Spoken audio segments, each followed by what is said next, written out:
Castelo de Almorol.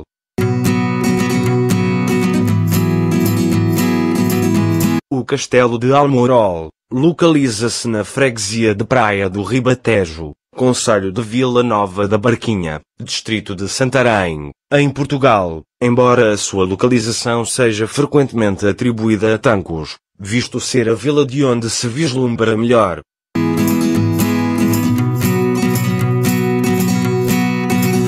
Erguido num afloramento de granito a 18 metros acima do nível das águas, numa pequena ilha de 310 metros de comprimento por 75 metros de largura, no médio curso do rio Tejo, um pouco abaixo da sua confluência com o rio Zézer, à época da Reconquista integrava a chamada Linha do Tejo, atual região de turismo dos Templários.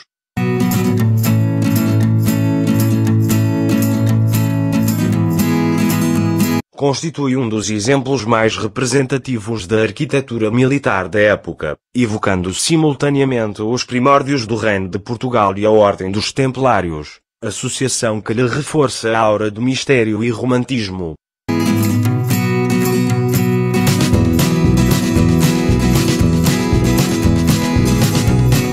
Embora os autores não sejam unânimes acerca da primitiva ocupação humana deste sítio, acreditando-se que remonte a um castro pré-histórico, a pesquisa arqueológica trouxe à luz testemunhos do período romano, moedas do século a.C., e do período medieval, medalhas.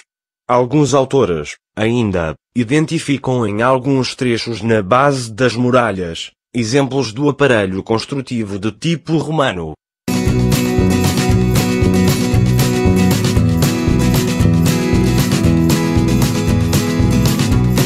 A partir do século III, o sítio foi ocupado por outros grupos, nomeadamente os alanos, os visigodos e os muçulmanos, estes últimos a partir do século VIII. No século XIII, a fortificação já existia, por eles denominada como Almorolã, Pedra Alta.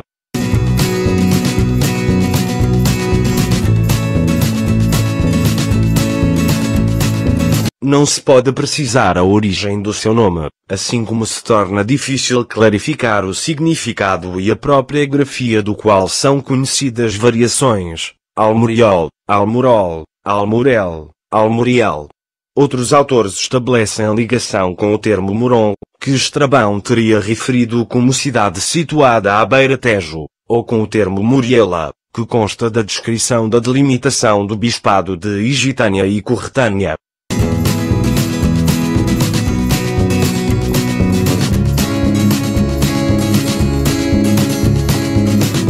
À época da reconquista cristã da Península Ibérica, quando esta região foi ocupada por forças portuguesas, Almorol foi conquistado em 1129 por Dom Afonso Henriques.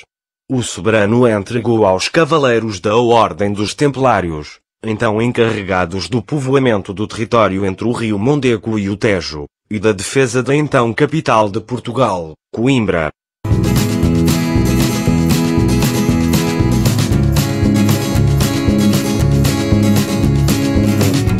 Nesta fase, o castelo foi reedificado, tendo adquirido, em linhas gerais, as suas atuais feições, características da arquitetura templária, espaços de planta quadrangular, muralhas elevadas, reforçadas por torres adoçadas, dominadas por uma torre de homenagem. Uma placa epigráfica, colocada sobre o portão principal, dá conta que as suas obras foram concluídas em 1171, 2 anos após a conclusão do Castelo de Tomar, edificado por determinação de Gualdim Paes, filho de Paio Ramírez.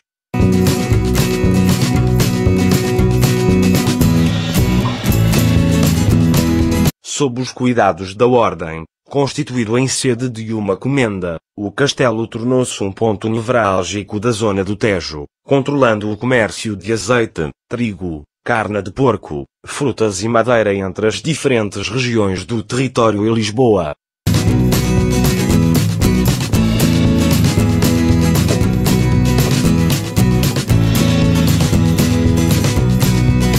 com o avanço da Reconquista para o Sul e a extinção da Ordem dos Templários em 1311 pelo Papa Clemente V durante o reinado de Dom Dinis, a estrutura passou para a Ordem de Cristo, vindo posteriormente a perder importância, tendo sofrido diversas alterações.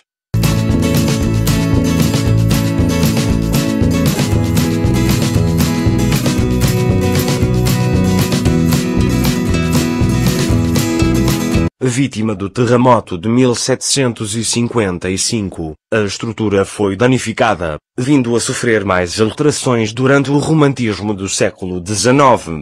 Nessa fase, e obedecendo à filosofia então corrente de valorizar as obras do passado à luz de uma visão ideal poética, o castelo foi alvo de adulterações de índole decorativa, incluindo o coroamento uniforme das muralhas por ameias e merlões.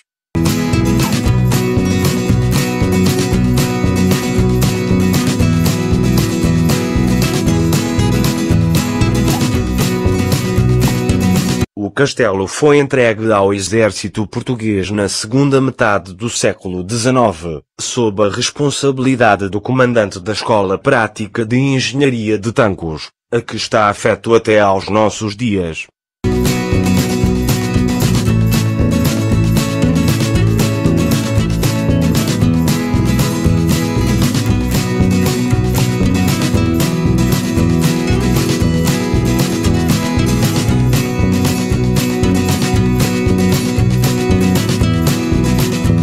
No século XX foi classificado como Monumento Nacional de Portugal por decreto de 16 de junho de 1910.